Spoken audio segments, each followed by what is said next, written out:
কি রে দাঁড়া তো, ওইটা তোর ভাই না?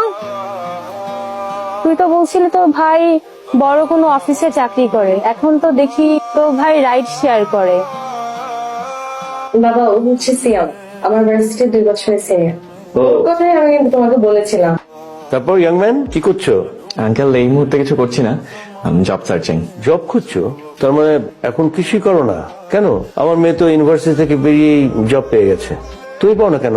আসলে আঙ্কেল সবার ব্যাপারটা তো সেম হয় না, আর লাখেরও তো একটা ব্যাপার থাকে। তার মানে তুমি এখন বেকার? ঠিক বেকার না আঙ্কেল, টুকটাক কিছু কাজ করছি, সংসার চালানোর মতো রোজগার আছে আমার। আচ্ছা, তোমার যেন আমি দেখেছি মনে হচ্ছে, কেমন চেনা চেনা লাগছে। তোমাকে আমি কোথায় দেখেছি বলো তো? না না না আঙ্কেল, কি বলছেন? আপনি আমাকে কোথায় দেখবেন? কোথায় দেখেছি তোমাকে? কোথায়? কত হয়েছে ভাড়া? আঙ্কেল 250 টাকা। 250 টাকা কেন? আমি 200 টাকা দিয়ে কালকে এসছি। আঙ্কেল কালকে কিভাবে এসেছেন আমি তো জানি না, তবে অ্যাপসে 250 টাকাই দেখাচ্ছে। না না না, তুই পাবো না। মনে পড়েছে, এই তুমি সেই শেয়ার রাইডার না? আঙ্কেল কি কি বলছেন? আমি বাইক মানে রাইড শেয়ারিং কেন করবো? আপনার আপনার হয়তো কোনো ভুল হচ্ছে আঙ্কেল। না না না না, আমার ভুল হতে পারে না। তুমি সেই তোমরা কি নিয়ে কথা বলছো? আঙ্কেল আমাকে রাইড শেয়ারের সাথে গুলিয়ে ফেলছে, বলছে মানে আঙ্কেল আপনার ডেফিনেটলি কোনো ভুল হচ্ছে। না না বাবা, ও রাইড শেয়ারিং করতে যাবে কেন? ও তো ব্যবসা করে। না না, তোর ভুল হচ্ছে। এই পরশুদিন তুমি আমার সঙ্গে ঝগড়া করেছো। আঙ্কেল আপনার ডেফিনেটলি কোনো ভুল হচ্ছে আঙ্কেল। আপনি আপনি আঙ্কেল কাছাকাছি চেহারায় তো অনেকেই থাকে পৃথিবীতে। তুমি কি মনে করেছো আমি বোকা? আমি অত সহজে ভুল করি না। আমি ঠিকই মনে রেখেছি তোমাকে। মানুষ হিসেবে তোমাকে যদি ভুল করে থাকে, তাহলে আমার মেয়ে ভুল চিনতে ভুল করেছে। তোমার সঙ্গে মেলামেশাটা তো আমার মেয়ে আমি পছন্দ করছি না। তাহলে এইভাবে তুই আমার মান ইজ্জত ডুবাইলি? হ্যাঁ, চাকরি করার কথা বইলা রাস্তায় রাস্তায় ভাড়া খাটিস? এভাবে আমার কাছে মিথ্যা কথা বলতে পারলি তুই?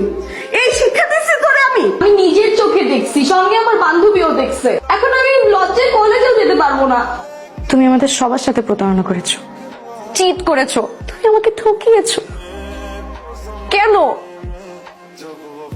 এখন আমি আমার বাবার সামনে কি মুখ নিয়ে দাঁড়াবো? উত্তর দাও। কি উত্তর দিব আমি? আমি মানলাম আমি তোমাদের কাছে মিথ্যা কথা বলছি, কিন্তু এছাড়া তো আমার কোনো উপায় ছিল না।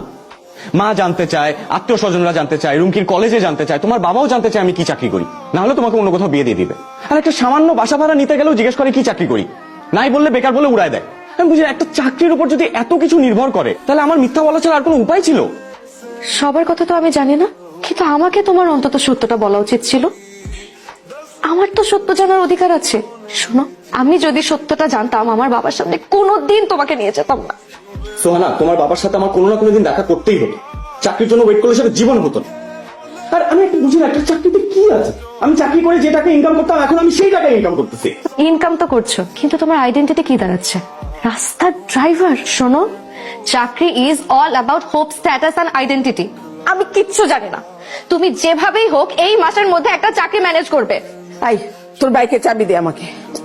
কে বলছি, আজকের থেকে তোর বাইক চালানো বন্ধ। আর তুই যত তাড়াতাড়ি পারিস একটা চাকরি জোগাড়। বাইক চালা, যত